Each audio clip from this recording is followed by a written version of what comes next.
ಕರ್ತರ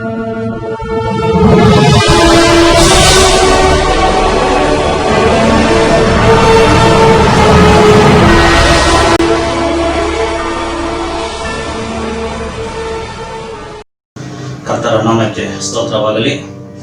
ಇದನ್ನು ವೀಕ್ಷಣೆ ಮಾಡುತ್ತಿರುವ ಪ್ರತಿಯೊಬ್ಬರಿಗೂ ಯೇಸು ಕ್ರಿಸ್ತನ ನಾಮದಲ್ಲಿ ನಾನು ವಂದನೆಗಳನ್ನು ತಿಳಿಸುತ್ತಿದ್ದೇನೆ.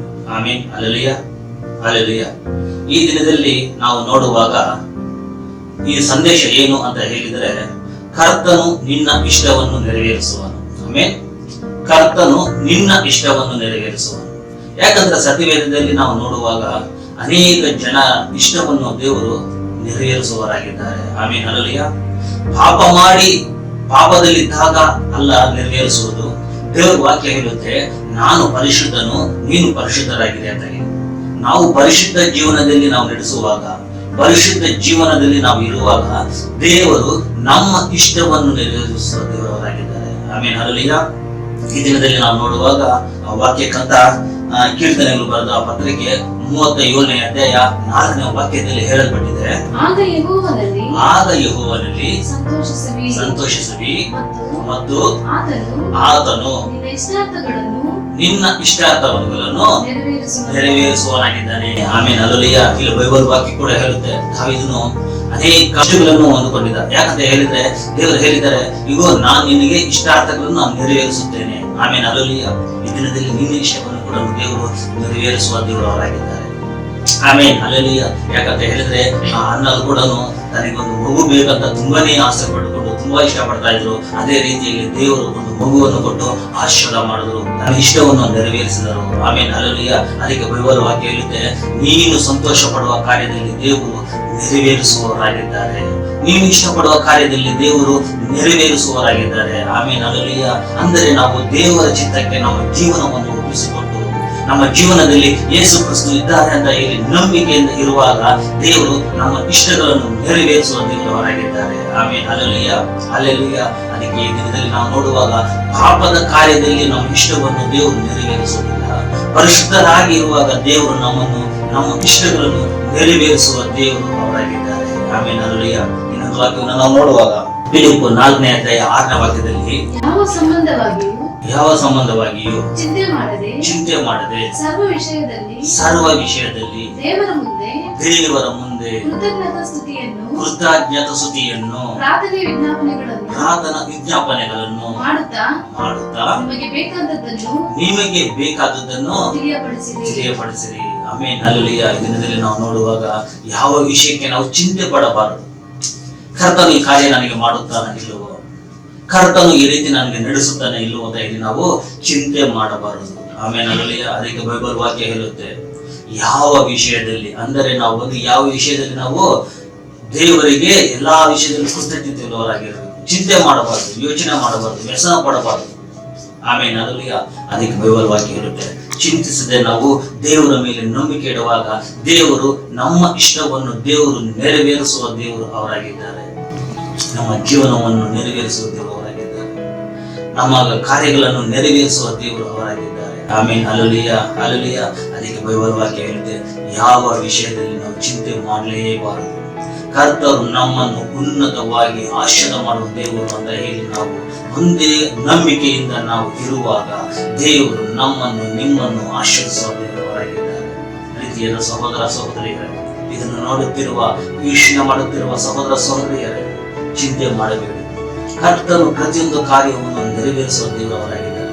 ದೇವರು ಹೇಳಿದ್ದಾರೆ, ಇದು ನಾನು ನಿನ್ನನ್ನು ಆಶೀರ್ವಾದ ಮಾಡುತ್ತೇನೆ, ನಾನು ನಿನ್ನನ್ನು ಆಶೀರ್ವಾದ ಮಾಡುತ್ತೇನೆ ಅಂತ ಹೇಳಿ ಅವರು ವಾಗ್ದಾನ ಕೊಟ್ಟ ಮೇಲೆ ಖಂಡಿತವಾಗಿ ವಾಗ್ದಾನವನ್ನು ನೆರವೇರಿಸುವ ದೇವರವರಾಗಿದ್ದಾರೆ. ವಾಗ್ದಾನಗಳನ್ನು ನಮ್ಮ ಜೀವನದಲ್ಲಿ ನೆರವೇರಿಸುವ ದೇವರವರಾಗಿದ್ದಾರೆ. ದೇವರು ಹೇಳಿದ್ದಾರೆ, ಅಬ್ರಹಾಮನೇ ನಾನು ನಿನ್ನ ಆಶೀರ್ವಾದ ಮಾಡ್ತೀನಿ ಅಂತ ಹೇಳಿ ದೇವರು ಆ ವಾಗ್ದಾನದ ಮೂಲಕವಾಗಿ ಅಬ್ರಹಾಮನನ್ನು ಆಶೀರ್ವಾದ ಮಾಡಿದ.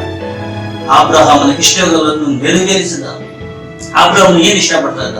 ದೇವರ ಚಿತ್ತಕ್ಕೆ ಒಪ್ಪಿಸಿಕೊಂಡ. ದೇವರೇ ನಿನ್ನ ಚಿತ್ತ ಆಗಲಿ, ನಿನ್ನ ಚಿತ್ತದಂತೆ ನಡೆಸು ಅನ್ನುವಾಗ ದೇವರು ಅವನನ್ನು ಉನ್ನತ ಸ್ಥಿತಿಯಲ್ಲಿ, ಅಭಿವೃದ್ಧಿಯಾದ ಸ್ಥಿತಿಯಲ್ಲಿ ನಡೆಸಿದ. ಆಮೇಲೆ ಹಲ್ಲೆಲೂಯಾ. ಅದೇ ರೀತಿಯಲ್ಲಿ ನಮ್ಮ ಜೀವನದಲ್ಲಿ ಕೂಡ, ನಿಮ್ಮ ಜೀವನದಲ್ಲಿ ಕೂಡ ದೇವರಿಗೆ ನಾವು ಇಚ್ಛೆಯಾಗಿ, ದೇವರಿಗೆ ಇಷ್ಟವಾಗಿ ನಾವು ಇರುವಾಗ, ದೇವರಿಗೆ ಪ್ರಿಯವಾಗಿ ನಾವು ಜೀವಿಸುವಾಗ ದೇವರು ನಮ್ಮ ಇಷ್ಟಗಳನ್ನು ದೇವರು ನೆರವೇರಿಸುವ ದೇವರು ಅವರಾಗಿದ್ದಾರೆ. ಆಮೇನ್ ಹಲ್ಲೆಲೂಯ. ಇದರಲ್ಲಿ ನೋಡುವ ಕೂಡ 1 ಕೊರಿಂಥರು ಬರೆದ 5ನೇ ಅಧ್ಯಾಯ 9ನೇ ವಾಕ್ಯದಲ್ಲಿ ದೇವರು ನಂಬಿಗಸ್ತನು ನಮ್ಮ ಕರ್ತನಾದ ಯೇಸು ಕ್ರಿಸ್ತನೆಂಬ ತನ್ನ ಮಗನ ಅನ್ಯೋನ್ಯತೆಗೆ ನಿಮ್ಮನ್ನು ಕರೆದವನು ಆತನೇ. ಆಮೇನ್ ಹಲ್ಲೆಲೂಯ. ದೇವರ ವಾಕ್ಯ ಇರುತ್ತೆ, ಕರೆದವನು ಆತನಾಗಿದ್ದಾನೆ. ನಮ್ಮನ್ನು ನಿಮ್ಮನ್ನು ಕರೆದಿರುವವರು ಯೇಸು ಕ್ರಿಸ್ತು. ಸಂಕಟಗಳಿಂದ, ವ್ಯಾಧಿಗಳಿಂದ, ವೇದನೆಗಳಿಂದ, ಬಾಧೆಗಳಿಂದ, ಆ ಕಷ್ಟ ದುಃಖಗಳಿಂದ, ಕಣ್ಣೀರದ ಕಾರ್ಯಗಳಿಂದ ನಮ್ಮನ್ನು ನಿಮ್ಮನ್ನು ಕರೆದವನು ಆ ಯೇಸು ಕ್ರಿಸ್ತು. ಆ ಯೇಸು ಕ್ರಿಸ್ತು ಯಾಕೆ ನಮ್ಮನ್ನು ಕರೆದಿದ್ದಾರೆ ಅಂತ ಹೇಳಿದರೆ, ನಮ್ಮ ಇಷ್ಟವನ್ನು ನೆರವೇರಿಸಬೇಕು. ಅದನ್ನು ನಮಗೆ ನಮ್ಮ ಜೀವನದಲ್ಲಿ ಎಲ್ಲ ಒಳ್ಳೆ ಕಾರ್ಯಗಳನ್ನು ಮಾಡಬೇಕು ಅಂತ ಹೇಳಿ ದೇವರು ನಮ್ಮನ್ನು ನಿಮ್ಮನ್ನು ಕರೆದಿದ್ದಾರೆ. ನಾವು ಅನೇಕ ದುಃಖದಲ್ಲಿ, ಕತ್ತಲೆಯಲ್ಲಿ ಜೀವಿಸ್ತಾ ಇರಬಹುದು, ಅನಾರೋಗ್ಯದಲ್ಲಿ, ಕಾಯಿಲೆಗಳಲ್ಲಿ, ವ್ಯಾಧಿಗಳಲ್ಲಿ ನಾವು ಜೀವಿಸ್ತಾ ಇರಬಹುದು, ಕಣ್ಣೀರದ ಕಾರ್ಯದಲ್ಲಿ, ದುಃಖದ ಕಾರ್ಯದಲ್ಲಿ ನಾವು ಇರಬಹುದು. ಆದರೂ ಕರ್ತರು ನಮ್ಮ ಇಷ್ಟವನ್ನು, ನಮ್ಮನ್ನು ಆಶೀರ್ವಾದ ಮಾಡಬೇಕಂತ ಹೇಳಿ ದೇವರು ನಮ್ಮನ್ನು ಕರೆದಿದ್ದಾರೆ. ಆಮೇನ್ ಹಲ್ಲೆಲೂಯ, ಹಲ್ಲೆಲೂಯ. ನಮ್ಮ ದೇವರು ಒಳ್ಳೆಯ ದೇವರವರಾಗಿದ್ದಾರೆ. ಅವರನ್ನು ನಂಬಿರುವವರು ಯಾವತ್ತೂ ಕೈ ಬಿಡದಂತೆ ಕಾಯುವ ದೇವರವರಾಗಿದ್ದಾರೆ. ದೇವರ ವಾಕ್ಯ ಇರುತ್ತೆ, ನಾನೇ ಅವರಿಗೆ ಆಶ್ರಯವಾಗಿದ್ದೀನಿ, ನಾನೇ ಅವರಿಗೆ ಗುರಾಣಿಯಾಗಿದ್ದೀನಿ, ನಾನೇ ಅವರನ್ನು ಕಾಯುವನಾತನಾಗಿದ್ದೀನಿ ಅಂತ ಹೇಳಿ. ಆಮೇನ್ ಹಲ್ಲೆಲೂಯ. ಕರ್ತರು ನಮ್ಮ ಇಷ್ಟವನ್ನು ನೆರವೇರಿಸಿ, ನಮ್ಮನ್ನು ಸಫಲಪಡಿಸಿ, ಆಶೀರ್ವಾದ ಮಾಡಿ, ಅಭಿವೃದ್ಧಿಪಡಿಸಿ, ಉನ್ನತಪಡಿಸಿ, ನಮ್ಮನ್ನು ಹೆಚ್ಚಿಸುವವರಾಗಿದ್ದಾರೆ. ನಮ್ಮ ಜೀವನದಲ್ಲಿ ದೇವರು ಎಲ್ಲ ಪ್ರತಿಯೊಂದು ಕಾರ್ಯವು, ನಮ್ಮ ಜೀವನದಲ್ಲಿ ಪ್ರತಿಯೊಂದು ಕೊರತೆಗಳನ್ನು ನೀಗಿಸಲ್ಪಡ್ತಾರೆ. ಕೊರತೆಗಳು ನೀಗಿಸಲ್ಪಟ್ಟು, ಸಮಸ್ಯೆಗಳು ನೀಗಿಸಲ್ಪಟ್ಟು, ನಮಗೆ ಇಷ್ಟ ಏನಿದೆಯೋ ಆ ಕಾರ್ಯವನ್ನು ದೇವರು ನೆರವೇರಿಸುವ ದೇವರು ಅವರಾಗಿದ್ದಾರೆ. ಆಮೇನ್ ಹಲ್ಲೆಲೂಯ. ಈ ದಿನದಲ್ಲಿ ನೋಡುವ ಕೂಡ ಕೀರ್ತನೆಗಳು 4ನೇ ಅಧ್ಯಾಯ 8ನೇ ವಾಕ್ಯದಲ್ಲಿ ನಾವು ನೋಡುವಾಗ, ನಾನು ನಿರ್ಭಯವಾಗಿದ್ದರಿಂದ ಮಲಗಿಕೊಂಡು ಕೂಡಲೇ ನಿದ್ದೆ ಮಾಡುವೆನು. ಯಾಕೆಂದರೆ ಯೆಹೋವನೇ ನಾನು ಯಾವ ಅಪಾಯವಿಲ್ಲದೆ ಸುರಕ್ಷಿತರಾಗಿರುವಂತೆ ನೀನು ಕಾಪಾಡುತ್ತೀಯ. ಆಮೇನ್ ಹಲ್ಲೆಲೂಯ. ನಾನು ಸುರಕ್ಷಿತರಾಗಿರುವಂತೆ, ಯಾವ ಅಪಾಯ ಇಲ್ಲದೆ ದೇವರೇ ನಮ್ಮನ್ನು ಕಾಪಾಡುವನಾಗಿದ್ದಾನೆ. ಆಮೇನ್ ಹಲ್ಲೆಲೂಯ. ಈ ದಿನದಲ್ಲಿ ನಿನ್ಗೆ ಅಪಾಯದ ಇದೆಯಾ? ಸುರಕ್ಷತೆ ಇಲ್ಲವಾ? ನಿನ್ನ ಕುಟುಂಬಕ್ಕೆ ಒಂದು ಸುರಕ್ಷತೆ ಇಲ್ಲವಾ? ನಿನ್ನ ಜೀವನಕ್ಕೆ ಒಂದು ಸುರಕ್ಷತೆ ಇಲ್ಲವಾ? ದೇವರ ವಾಕ್ಯ ಇರುತ್ತೆ, ನನ್ನನ್ನು ನಂಬು, ದೇವರನ್ನು ನಂಬು, ಯೇಸು ಕ್ರಿಸ್ತನನ್ನು ನಂಬು. ದೇವರು ನಿಮ್ಮನ್ನು ಆಶೀರ್ವಾದ ಮಾಡುವ ದೇವರವರಾಗಿದ್ದಾರೆ. ನಿನ್ನ ಇಷ್ಟವನ್ನು ನೆರವೇರಿಸುವ ದೇವರವರಾಗಿದ್ದಾರೆ. ಅಪಾಯದಲ್ಲಿ ಬಂದು ನಿಮ್ಮನ್ನು ತಪ್ಪಿಸಿ ಕಾಪಾಡುವವರಾಗಿದ್ದಾರೆ. ಆಮೇನ್ ಹಲ್ಲೆಲೂಯ. ಇದನ್ನು ಇಷ್ಟ ಮಾಡಿದ ಸಹೋದರ ಸಹೋದರಿ, ದೇವರು ನಮ್ಮನ್ನು ನಡೆಸಿ, ನಮ್ಮನ್ನು ಒಳ್ಳೆಯ ಸ್ಥಿತಿಯಲ್ಲಿ ಮಡಗಿ ನಮ್ಮನ್ನು ಅಭಿವೃದ್ಧಿಪಡಿಸುತ್ತಾರೆ. ಆಮೇನ್ ಹಲ್ಲೆಲೂಯ. ಅಪಾಯ ಇದೆ, ನಾನು ಬಂದ್ಬಿಟ್ಟು ಆಪತ್ತು ಇದೆ, ಬಂದ್ಬಿಟ್ಟು ಡಾಕ್ಟರ್ ಹೇಳಿದ್ರು ನೀನು ಅಷ್ಟೇ, ನಿನಗೆ ಬಂದ್ಬಿಟ್ಟು ಒಂದು ಒಳ್ಳೆಯ ಕಾರ್ಯ ಆಗೋದಿಲ್ಲ, ನಿನ್ನ ಜೀವನದಲ್ಲಿ ವಿಷಯದ ಒಂದು ಒಳ್ಳೆಯದು ಇಲ್ಲ, ಯಾವುದೋ ಒಂದು ಕೆಟ್ಟದಿದೆ, ನೀನು ಸತ್ತೋಗ್ತೀಯ, ಇಲ್ಲ ನೀನು ರೋಗಸ್ಥಾನಾಗಿರ್ತೀಯ ಅಂತ ಡಾಕ್ಟರ್ ಹೇಳ್ಬೋದು. ಒಬ್ಬ ಜ್ಯೋತಿಷ್ಯಗಾರನ, ಶಾಸ್ತ್ರಗಾರನ ಇರ್ಬೋದು, ನಿನಗೆ ತುಂಬಾ ಮಾಟ ಮಂತ್ರ ಮಾಡಿದ್ದಾರೆ, ನಿನ್ನ ಕುಟುಂಬಕ್ಕೆ ಮಾಟ ಮಂತ್ರ ಮಾಡಿದ್ದಾರೆ, ನಿನಗೆ ಒಳ್ಳೇದು ಆಗೋದಿಲ್ಲ, ನೀನು ಇಷ್ಟಪಡುವ ಕಾರ್ಯಗಳು ಆಗೋದಿಲ್ಲ ಅಂತ ಹೇಳ್ಬೋದು. ಆದ್ರೆ ನನ್ನ ದೇವರು ಹೇಳ್ತಾ ಇದ್ದಾರೆ, ಮಗನೇ ಮಗಳೇ, ನನ್ನ ಸನ್ನಿಧಿಗೆ ಬಾ, ನಾನು ನಿನಗೆ ಒಳ್ಳೆಯ ಕಾರ್ಯಗಳನ್ನು ಮಾಡುತ್ತೇನೆ, ನೀನು ಇಷ್ಟಪಡುವ ಕಾರ್ಯಗಳ ರೂಪದಲ್ಲಿ ನಾನು ನೆರವೇರಿಸುತ್ತೇನೆ ಅಂತ ಹೇಳಿ. ಆಮೇನ್ ಹಲ್ಲೆಲೂಯ.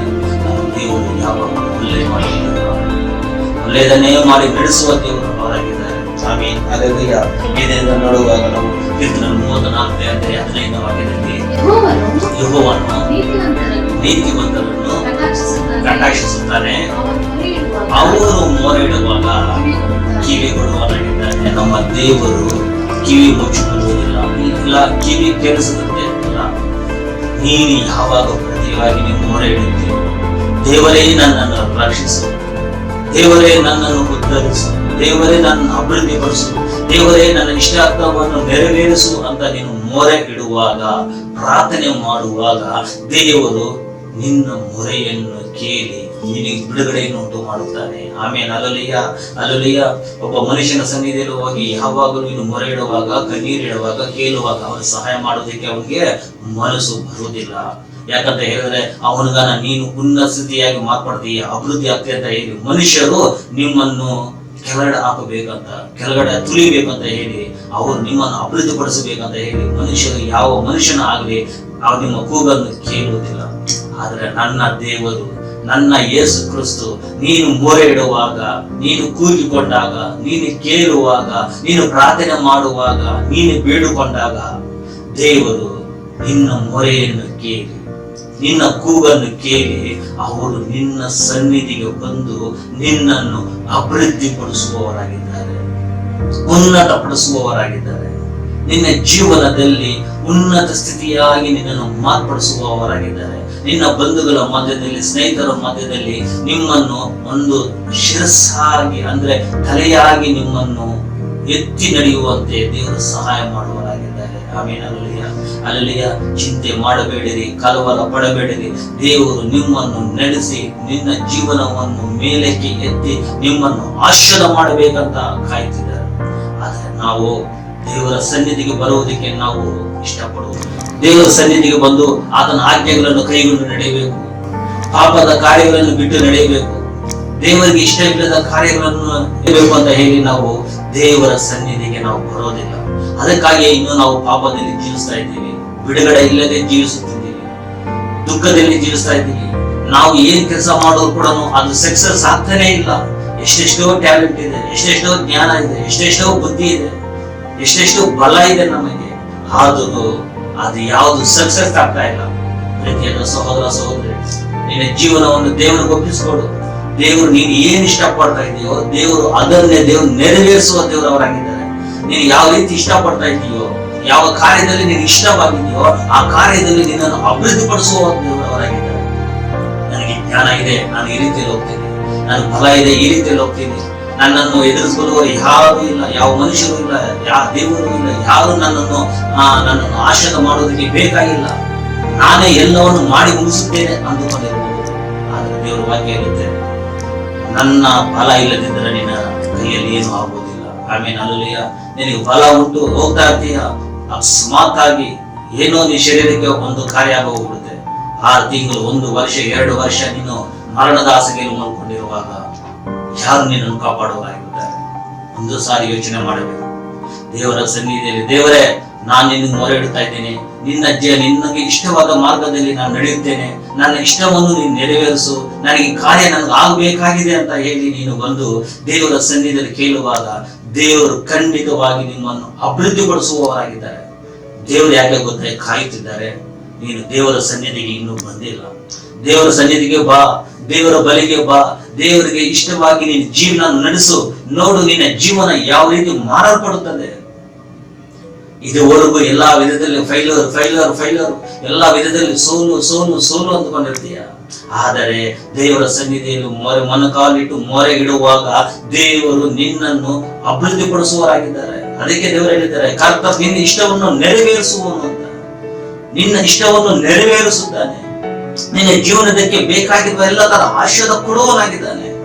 ಎಷ್ಟೋ ಜನ ತನ್ನ ಸ್ವಂತ ಬಲದಿಂದ, ಸ್ವಂತ ಜ್ಞಾನದಿಂದ ಹೋರಾಡ್ತಾ ಇದ್ದಾರೆ ಈ ಲೋಕದಲ್ಲಿ. ಆದ್ರೆ ಅವ್ರ ಕೈಯಲ್ಲಿ ಯಾವ್ದಿಲ್ಲ, ಸೋಲು ಆಗ್ತಾ ಇರುತ್ತೆ, ಅಪಜಯ ಆಗ್ತಾ ಇರುತ್ತೆ. ಅದೇ ಎಷ್ಟೋ ಜನ ಬಂದ್ಬಿಟ್ಟು ದೇವರ ಸನ್ನಿಧಿಯಲ್ಲಿ ಮೊರೆ ಇಟ್ಟು, ದೇವರ ಈ ಕಾರ್ಯವನ್ನು ನಾನು ನೋಡ್ತಾ ಇದ್ದೀನಿ, ಕಾರ್ಯದಲ್ಲಿ ನೀನು ಇರು ಅನ್ನುವಾಗ ದೇವರು ಅವರನ್ನು ಕ್ಷಣದಲ್ಲಿ ಯೇಸು ಸ್ವಾಮಿ ಅಭಿವೃದ್ಧಿ ಪಡಿಸ್ತಾ ಇರ್ತಾರೆ. ಆಮೇಲೆ ಅಲ್ಲಿ ಅವ್ರ ಜೀವನದಲ್ಲಿ ಸೋಲು ಅನ್ನೋದೇ ಇಲ್ಲ, ಎಲ್ಲಾ ವಿಧದಲ್ಲಿ ಜಯವಾಗಿ ಮಾರ್ಪಡಿಸೋ ದೇವರು ಅವರಾಗಿದ್ದಾರೆ. ಆಮೇಲೆ ಅಲಲಿಯ ಈ ದಿನದಲ್ಲಿ ನೋಡುತ್ತಿರುವ, ವೀಕ್ಷಣೆ ಮಾಡುತ್ತಿರುವ ಸಹೋದರ ಸಹೋದರಿ, ನಿನ್ನ ಇಷ್ಟವನ್ನು ನೆರವೇರಿಸಬೇಕಾ? ನಿನ್ನ ಜ್ಞಾನವನ್ನು ನೋಡಬೇಡ, ನಿನ್ನ ಬಲವನ್ನು ನೋಡಬೇಡ, ಕರ್ತನನ್ನು ಮೊರೆ ಇಡು, ಕರ್ತನ ಬಲವನ್ನು ಆಶೀರ್ವದಿಸು. ದೇವರು ನಿನ್ನನ್ನು ಆಶೀರ್ವಾದ ಮಾಡುವ ದೇವರಾಗಿದ್ದಾರೆ. ಕರ್ತನ ಒಂದು ಆಶ್ರಯವು ನಿನಗೆ ಇರುವಾಗ, ಅವರ ಬಲ ನಿನಗಿರುವಾಗ ಈ ಲೋಕದಲ್ಲಿ ನೀನು ಉನ್ನತ ಸ್ಥಿತಿಯಾಗಿ ನೀನು ಮಾರ್ಪಡ್ತೀಯ.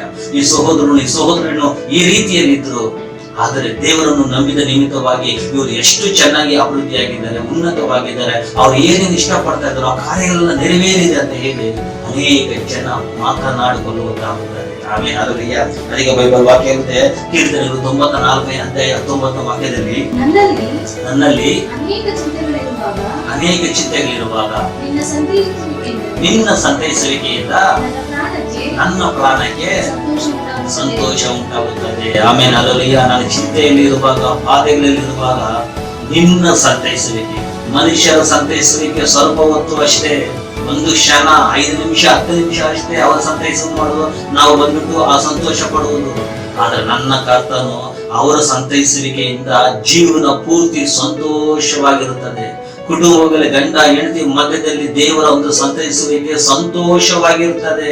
ಆಮೇಲೆ ಅಲ್ಲೂಯ್ಯ, ಯಾಕಂದ್ರೆ ಯಾರ ಕುಟುಂಬದಲ್ಲಿ ಯೇಸು ಕ್ರಿಸ್ತರು ಇದ್ದಾರೋ ಆ ಕುಟುಂಬ ಸಂತೋಷವಾಗಿರುತ್ತದೆ. ಯಾವುದಕ್ಕೂ ಚಿಂತೆ ಮಾಡೋದಿಲ್ಲ, ನಾಳೆ ಬಗ್ಗೆ ಚಿಂತೆ ಮಾಡುವುದಿಲ್ಲ, ಇನ್ನೊಂದು ಹೊತ್ತಿನ ಬಗ್ಗೆ ಚಿಂತೆ ಮಾಡೋದಿಲ್ಲ, ಮಕ್ಕಳ ಬಗ್ಗೆ, ಇನ್ನೊಬ್ಬರ ಬಗ್ಗೆ ಚಿಂತೆ ಮಾಡೋದಿಲ್ಲ. ಯಾಕಂದ್ರೆ ಅವರು ಕರ್ತರ ಮೇಲೆ ನಂಬಿಕೆ ಇಟ್ಟುವವರಾಗಿದ್ದಾರೆ, ಕರ್ತರನ್ನು ಅವಲಂಬಿಸಿಕೊಂಡಿದ್ದಾರೆ, ಕರ್ತರು ನನಗೆ ಆಶ್ರಯ ದುರ್ಗವಾಗಿದ್ದಾರೆ ಅಂತ ನಂಬಿದ್ದಾರೆ.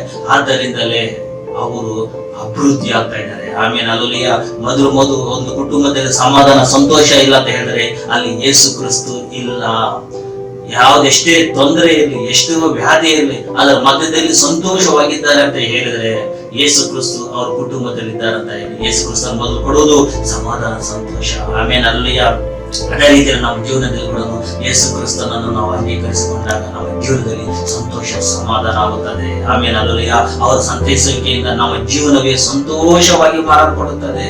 ಒಂದು ಕುಟುಂಬದಲ್ಲಿ ಏನಿಲ್ಲದಿದ್ದರು, ಅವನು ಬಟ್ಟೆಗಳಿಲ್ಲ, ದುಡ್ಡು ಇಲ್ಲ, ಕೆಲಸ ಇಲ್ಲ, ಕಾರ್ಯಗಳಿಲ್ಲ, ಏನಿಲ್ಲ ಅಂದ್ರೂ ಕೂಡ ಆ ಕುಟುಂಬ ಒಂದು ಸಂತೋಷವಾಗಿರುತ್ತದೆ ಹೇಳಿದ್ರೆ ಆ ಕುಟುಂಬದಲ್ಲಿ ಯೇಸು ಕ್ರಿಸ್ತರು ಇರುವುದರ ನಿಮಿತ್ತವಾಗಿ ಅವರು ಸಂತೋಷವಾಗಿರ್ತಾರೆ. ಆಮೇಲೆ ಅಲ್ಲೂಯ್ಯ, ನಿಮ್ಮಲ್ಲಿ ಎಷ್ಟೆಷ್ಟು ಕೋಟಿ ಹಣ ಇದ್ರು ಕೂಡ, ಆಸ್ತಿ ಪಾಸ್ತಿ, ಬಂಗಲ, ಕಾರು ಎಲ್ಲ ಇದ್ರು ಕೂಡ ಸಮಾಧಾನ ಇರೋದಿಲ್ಲ, ಸಂತೋಷ ಇರೋದಿಲ್ಲ. ಒಂದು ದಿನ ಸಂತೋಷವಾಗಿದ್ದರೆ ಒಂದು ವಾರ ಅಸಮಾಧಾನ, ಸಂತೋಷ ಇಲ್ಲ, ನೆಮ್ಮದಿ ಇಲ್ಲ, ಏನು ಮಾಡಿದ್ರು ಅಪಜಯ, ಸೋಲು ಅನ್ನುವ ರೀತಿಯಲ್ಲಿ ಇರ್ತೀರಿ. ಅದೇ ಯೇಸು ಕ್ರಿಸ್ತು ನಿನ್ನ ಕುಟುಂಬದಲ್ಲಿ ಇರುವಾಗ, ನಿನ್ನಲ್ಲಿರುವಾಗ, ನೀನು ಕೈ ಇಟ್ಟು ಮಾಡುವ ಕೆಲಸವೆಲ್ಲ ಜಯವಾಗಿ ಮಾರಲ್ಪಡುತ್ತದೆ. ಆಮೇಲೆ ಅಲ್ಲೂಯ್ಯ, ಅದಕ್ಕೆ ವಾಕ್ಯ ಹೇಳುತ್ತೆ, ಕೀರ್ತನೆಗಳು 119ನೇ ಅಧ್ಯಾಯ 105ನೇ ವಾಕ್ಯದಲ್ಲಿ, ನಿನ್ನ ವಾಕ್ಯವು ನನ್ನ ಕಾಲಿಗೆ ದೀಪವಾಗಿದೆ, ನನ್ನ ದಾರಿಗೆ ಬೆಳಕು ಆಗಿದೆ. ಆಮೇಲೆ ಅಲ್ಲೂಯ್ಯ, ಬೈಬಲ್ ವಾಕ್ಯ ಹೇಳುತ್ತೆ, ದೇವರ ವಾಕ್ಯ ಬಂದ್ಬಿಟ್ಟು ನಮ್ಮ ಕಾಲಿಗೆ ದೀಪವಾಗಿದೆ. ಆಮೇಲೆ ಅಲ್ಲೂಯ್ಯ, ಯಾಕಂತ ಹೇಳಿದ್ರೆ ನಾವು ಯಾವ ರೀತಿ ನಡೆಯಬೇಕು, ಯಾವ ಮಾರ್ಗದಲ್ಲಿ ನಡೆಯಬೇಕಂತ ಹೇಳಿ ಆ ವಾಕ್ಯಗಳನ್ನು ನಾವು ನಮ್ಮ ಹೃದಯದಲ್ಲಿ ಇಟ್ಟುಕೊಂಡು ನಡೆಯುವಾಗ ದೇವರು ನಮ್ಮನ್ನು ಆಶೀರ್ವಾದ ಮಾಡುವ ದೇವರವರಾಗಿದ್ದಾರೆ. ಆಮೇಲೆ ಅಲ್ಲೂಯ್ಯ, ಆ ವಾಕ್ಯದ ಪ್ರಕಾರವಾಗಿ ನಾವು ನಡೆಯುವಾಗ, ಒಬ್ಬನ ಸನ್ನಿಧಿಯಲ್ಲಿ ವಾಕ್ಯಗಳಿರುವಾಗ ಅವನ ಕಾಲು ಕೆಟ್ಟ ದಾರಿಗೆ ಹೋಗುವುದಿಲ್ಲ, ಕೆಟ್ಟಾದ ಮಾರ್ಗದಲ್ಲಿ ನಡೆಯುವುದಿಲ್ಲ, ಕೆಟ್ಟ ಕಾರ್ಯಕ್ಕೆ ಹೋಗೋದಿಲ್ಲ. ಆಮೇಲೆ ಅಲ್ಲೂಯ್ಯ, ಆ ವಾಕ್ಯಗಳು ಅವನನ್ನು ನಡೆಸುತ್ತಿರುತ್ತದೆ. ಆಮೇಲೆ ಅಲ್ಲೂಯ್ಯ, ಆ ವಾಕ್ಯಗಳು ಬಂದು ನಮ್ಮನ್ನು ನಡೆಸ್ತಾ ಇರುತ್ತದೆ, ಒಂದು ಒಳ್ಳೆ ಜಾಗದಲ್ಲಿ ನಡೆಸ್ತಾ ಇರುತ್ತದೆ. ಅದಕ್ಕೆ ವಾಕ್ಯ ಇರುತ್ತೆ, ನನ್ನ ವಾಕ್ಯ ಬಂದ್ಬಿಟ್ಟು ನಿನಗೆ ದೀಪವಾಗಿದೆ. ಆಮೇಲೆ ಅಲ್ಲೂಯ್ಯ, ಕತ್ತಲೆಯಲ್ಲಿ ನಡೆಯುವವರು ಬೇಗನೆ ಬಿದ್ದೋಗ್ತಾರೆ. ಯಾಕಂತ ಹೇಳಿದ್ರೆ ಅಲ್ಲಿ ಬೆಳಕು ಇರುವುದಿಲ್ಲ, ಅವನಿಗೆ ಬೆಳಕು ಇರುವುದಿಲ್ಲ. ಅದಕ್ಕಾಗಿ ಆ ಕತ್ತಲೆಯಲ್ಲಿ ಮುಳ್ಳಿರುತ್ತೋ, ಇಲ್ಲ ಅಲ್ಲಿರುತ್ತೋ, ಇಲ್ಲ ಬೇರೆ ಏನೋ ಇರುತ್ತೋ, ಇಲ್ಲ ಡೊಂಕುಗಳಿರುತ್ತೋ, ಹಲ್ಲುಗಳಿರುತ್ತೋ ಅಂತ ಹೇಳಿ ಅವನಿಗೆ ಗೊತ್ತಾಗೋದಿಲ್ಲ. ಆಮೇಲೆ ಅಲ್ಲೂಯ್ಯ, ಅದೇ ಬೆಳಕಲ್ಲಿ ನಡೆಯುವವನಿಗೆ ಎಲ್ಲ ಕಾಣಿಸುತ್ತೆ. ಅಲ್ಲಿ ಜಾಗದಲ್ಲಿ ಯಾವ ಮುಳ್ಳಿದೆ, ಬಂದ್ಬಿಟ್ಟು ಕಲ್ಲಿದೆ, ಎಲ್ಲೆಲ್ಲಿ ಏನಿದೆ ಅಂತ ಚೆನ್ನಾಗಿ ಕಾಣಿಸುತ್ತೆ. ಅದಕ್ಕೆ ನನ್ನ ದೇವರು ಹೇಳಿದ್ದಾರೆ, ನಾನು ಬೆಳಕಾಗಿದ್ದೀನಿ, ನೀನು ನಡೆಯುವಾಗ ನನ್ನ ವಾಕ್ಯಗಳು ನಿನ್ನನ್ನು ಸಂತೈಸಿ ಆಶೀರ್ವಾದ ಮಾಡುತ್ತದೆ ಅಂತ ಹೇಳಿ. ಆಮೇಲೆ ಅಲ್ಲೂಯ್ಯ, ಕೊನೆಯದಾಗಿ ನಾವು ನೋಡುವಾಗ 2 ಪೂರ್ವಕಾಲ 34ನೇ ಅಧ್ಯಾಯ 27ನೇ ವಾಕ್ಯದಲ್ಲಿ ಹೇಳಲ್ಪಟ್ಟಿದೆ, ಹೇಳಿದಾಗ ನೀನು ದುಃಖಪಟ್ಟು ದೇವರಾದ ನನ್ನ ಮುಂದೆ ನಿಮ್ಮನ್ನು ತಗ್ಗಿಸಿಕೊಂಡಿದ್ದರಿಂದಲೂ ಹರಿದುಕೊಂಡು ಕಣ್ಣೀರು ಸುರಿಸಿದ್ದರಿಂದ ನಿನ್ನನ್ನು ಲಕ್ಷಿಸಿದನು. ಆಮೇಲೆ ಅಲ್ಲೂಯ್ಯ, ದೇವರ ವಾಕ್ಯ ಹೇಳುತ್ತೆ, ನಿನ್ನನ್ನು ತಗ್ಗಿಸಿಕೊಂಡು ದೇವರ ಬಳಿಗೆ ನೀನು ಬಂದಾಗ ದೇವರು ನಿನ್ನ ಕಣ್ಣೀರನ್ನು ನೋಡಿ ದೇವರು ನಿನ್ನನ್ನು ಲಕ್ಷಿಸಿದ್ದಾನೆ, ನಿನ್ನನ್ನು ನೋಡುತ್ತಾನೆ, ನಿನ್ನನ್ನು ಆಶೀರ್ವಾದ ಮಾಡುತ್ತಿದ್ದಾನೆ. ಆಮೇಲೆ ಅಲ್ಲೂಯ್ಯ, ಯಾವಾಗ ದೇವರ ಬಳಿಯಲ್ಲಿ ಬಂದು ತಗ್ಗಿಸಿಕೊಳ್ಳುತ್ತೀಯೋ, ನಿನ್ನ ಜಂಬ, ನಿನ್ನ ಅಹಂಕಾರ, ನನಗೆ ಬಲ ಇದೆ, ನನಗೆ ಆಸೆ ಇದೆ, ನನಗೆ ದುಡ್ಡಿದೆ, ನನಗೆ ಆಸೆ ಇದೆ, ಎಲ್ಲವೂ ಇದೆ, ನನಗೆ ಒಳ್ಳೆ ಆರೋಗ್ಯ ಇದೆ ಅಂತ ಹೇಳಿ ಜಂಬದಿಂದ, ಅಹಂಕಾರದಿಂದ ಬಿಟ್ಟು ದೇವರ ಬಳಿಗೆ ನೀನು ತಗ್ಗಿಸಿಕೊಂಡು ಬಂದಾಗ ದೇವರು ನಿನ್ನ ದುಃಖವನ್ನು ದೇವರ ಯೇಸು ಸ್ವಾಮಿ ಪರಂಬರಿಸಿ ಆಶೀರ್ವಾದ ಮಾಡುವ ದೇವರು ಅವರಾಗಿದ್ದಾರೆ. ಆಮೇನ್ ಹಲ್ಲೆಲೂಯ. ನಿನ್ನ ಜೀವನದಲ್ಲಿ ಯೇಸು ಸ್ವಾಮಿ ಆಶೀರ್ವಾದ ಮಾಡುವ ದೇವರವರಾಗಿದ್ದಾರೆ. ನಿನ್ನ ಕಣ್ಣೀರನ್ನು ದೇವರನ್ನು ಲಕ್ಷಿಸುತ್ತಿದ್ದಾನೆ, ಕಣ್ಣೀರನ್ನು ನೋಡುತ್ತಿದ್ದಾನೆ, ನಿನ್ನ ಕಣ್ಣೀರನ್ನು ಒಂದು ಪಾತ್ರೆಯಲ್ಲಿ ಇದು ಮಾಡಿಕೊಂಡಿದ್ದಾನೆ. ಯಾಕೆ ಗೊತ್ತಾ? ತಕ್ಕ ಸಮಯದಲ್ಲಿ ನಾನು ನಿನ್ನನ್ನು ಮೇಲಕ್ಕೆ ಎತ್ತುತ್ತೇನೆ. ಆಮೇನ್ ಹಲ್ಲೆಲೂಯ, ಹಲ್ಲೆಲೂಯ, ಹಲ್ಲೆಲೂಯ. ಪರಿಶುದ್ಧಾತ್ಮರು ನಮ್ಮ ಜೊತೆಲಿದ್ದಾಗ ಎಲ್ಲವನ್ನು ನೆರವೇರಿಸಿ ಆಶೀರ್ವಾದ ಮಾಡಿ ನಿನ್ನ ಇಷ್ಟವನ್ನು ನೆರವೇರಿಸುತ್ತಾನೆ. ಚಿಂತೆ ಮಾಡಬೇಡ, ಕಲವಲ ಪಡಬೇಡ, ಯೋಚನೆ ಮಾಡಬೇಡ, ವ್ಯಸನ ಪಡಬೇಡ. ನಾಳೆ ದಿನ ಏನಾಗುತ್ತೋ, ಇನ್ನೊಂದು ಹೊತ್ತು ಏನಾಗುತ್ತೋ, ಮಕ್ಕಳ ಭವಿಷ್ಯ, ಕುಟುಂಬದ ಭವಿಷ್ಯದ ಬಗ್ಗೆ ನೀನು ಯೋಚನೆ ಮಾಡಬೇಡ.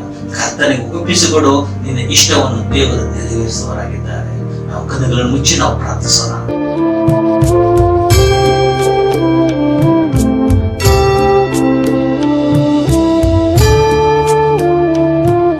ತಂದೆಯಾದ ದೇವರೇ, ನಿನ್ನ ನಾಮವು ಮಹಿಮೆಪಡಲಿ ಸ್ವಾಮಿ.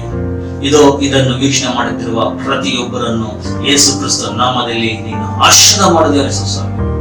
ದೇವರೇ, ನೀನು ಹೇಳಿದೀಯಾ, ಮಗನೇ ಮಗಳೇ, ನಾನು ನಿನ್ನ ಇಷ್ಟಾರ್ಥಗಳನ್ನು ನೆರವೇರಿಸುತ್ತೇನೆ. ನಿನ್ನ ಕೋರಿಕೆಗಳು, ನಿನ್ನ ಬಯಕೆಗಳು, ನಿನ್ನ ಆಸೆಗಳು ಏನಿದೆ ಅದನ್ನು ನೆರವೇರಿಸುತ್ತೇನೆ. ನನ್ನ ಮಾರ್ಗದಲ್ಲಿ ನೀನು ನಡೆಯುವಾಗ ನಿನ್ನ ಕಾಲಿಗೆ ನನ್ನ ವಾಕ್ಯಗಳು ನಿನ್ನನ್ನು ನಡೆಸುತ್ತದೆ ಅಂತ ನೀನು ಹೇಳಿದೆಯಲ್ವ ಯೇಸು ಸ್ವಾಮಿ. ಅದಕ್ಕಾಗಿ ನಿನ್ನ ಸ್ತೋತ್ರ ಯೇಸಪ್ಪ. ಇದನ್ನು ವೀಕ್ಷಣೆ ಮಾಡುತ್ತಿರುವ ಪ್ರತಿಯೊಬ್ಬರನ್ನು ಯೇಸುವಿನ ನಾಮದಲ್ಲಿ ನೀನು ಆಶೀರ್ವಾದ ಮಾಡಿದ್ದಕ್ಕಾಗಿ ಸ್ತೋತ್ರ ಯೇಸು ಸ್ವಾಮಿ. ದೊಡ್ಡ ಕಾರ್ಯಗಳು ಮಾಡುವ ಸಮಸ್ಯೆಗಳು, ಕುಟುಂಬದಲ್ಲಿರುವ ಕಷ್ಟಗಳು, ದುಃಖಗಳು, ಅಪ್ಪ ಯೇಸು ಸ್ವಾಮಿ, ಅವರು ಯಾವ ಕಾರ್ಯಕ್ಕಾಗಿ ಯೇಸು ಸ್ವಾಮಿ ಪ್ರಯತ್ನ ಪಡ್ತಾ ಇದ್ದಾರೋ, ಎಲ್ಲದಲ್ಲಿ ಸೋಲು ಅನುಭವಿಸುತ್ತಿದ್ದಾರೋ ಅದೆಲ್ಲ ಯೇಸುವಿನ ನಾಮದಲ್ಲಿ ಜಯವಾಗಿ ಮಾರ್ಪಡಿಸಲ್ಲ ಯೇಸು ಸ್ವಾಮಿ. ನೀನು ಪಾಪದಲ್ಲಿ ಸಹಾಯ ಮಾಡೋದಿಲ್ಲ ದೇವರು, ಪರಿಶುದ್ಧವಾಗಿರುವಾಗ ಸಹಾಯ ಮಾಡುವ ದೇವರು ನೀನಾಗಿದೆ ಯೇಸು ಸ್ವಾಮಿ. ಆ ರೀತಿ ದೇವರೇ ನೀನು ಆಶೀರ್ವಾದ ಮಾಡಿದ್ದಕ್ಕಾಗಿ ಸ್ತೋತ್ರ. ಪ್ರತಿಯೊಬ್ಬರನ್ನು ಯೇಸು ಕ್ರಿಸ್ತ ನಾಮದಲ್ಲಿ ನೀನು ಆಶೀರ್ವಾದ ಮಾಡು. ಆರೋಗ್ಯ ಕೊಡು, ಸಂತೋಷ ಕೊಡು, ನೆಮ್ಮದಿ ಕೊಡು. ಅವರ ಕೆಲಸ ಕಾರ್ಯದಲ್ಲಿ ಜಯವಾಗಿ ಮಾರ್ಪಡುವಂತ ಕುಟುಂಬಗಳಲ್ಲಿ ಸಮಾಧಾನ, ಸಂತೋಷ, ನೆಮ್ಮದಿ, ಅಭಿವೃದ್ಧಿ, ಸಮೃದ್ಧಿಯಾಗಿ ನೀನು ಮಾರ್ಪಡಿಸಲ್ಲ ಯೇಸು ಸ್ವಾಮಿ. ಯಾವುದಕ್ಕೂ ಸೋತು ಹೋಗದಂತೆ, ಯಾವುದಕ್ಕೂ ಯೇಸು ಸ್ವಾಮಿ ವ್ಯಸನಗೊಳ್ಳದಂತೆ ದೇವರೇ, ಚಿಂತೆ ಮಾಡದಂತೆ ದೇವರೇ ನೀನು ನಡೆಸಿ ನಿನ್ನ ನಾಮವನ್ನು ಮಹಿಮೆಪಡಿಸು, ಆಶೀರ್ವಾದ ಮಾಡು. ಯೇಸು ಕ್ರಿಸ್ತನ ನಾಮದಲ್ಲಿ ಯೇಸು ಸ್ವಾಮಿ ಆಶೀರ್ವಾದ ಮಾಡಿದ್ದೇವೆ ಯೇಸು ಸ್ವಾಮಿ, ಆಶೀರ್ವಾದ ಮಾಡಿದ್ದೇವೆ. ಈ ದಿನದಲ್ಲಿ ಸುಸ್ವಾಮಿ ಅಪ್ಪ, ಈ ಸಂಡೇ ಸರ್ವಿಸ್ ಆಗಿದ್ದೇವೆ, ಪ್ರತಿಯೊಬ್ಬರನ್ನು ಆಶೀರ್ವಾದ ಮಾಡಿದ್ದೇವೆ ಸುಸ್ವಾಮಿ. ಇನ್ನು ಮುಂದೆ ಅವರ ಕಣ್ಣೀರನ್ನು, ಅವರ ದುಃಖಗಳನ್ನು ಹರಭರಿಸಿದ್ದೇವೆ ಸುಸ್ವಾಮಿ, ನೀಗಲ್ಪಡಲಿದ್ದೇವೆ ಸುಸ್ವಾಮಿ. ಆಶೀರ್ವಾದ ಯೇಸು ಕ್ರಿಸ್ತನ ನಾಮದಲ್ಲಿ ತಂದೆ. ಆಮೇನ್, ಆಮೇನ್. ಕರ್ತರು ನಿಮ್ಮನ್ನು ಆಶೀರ್ವಾದ ಮಾಡಿ. ಆಮೇನ್.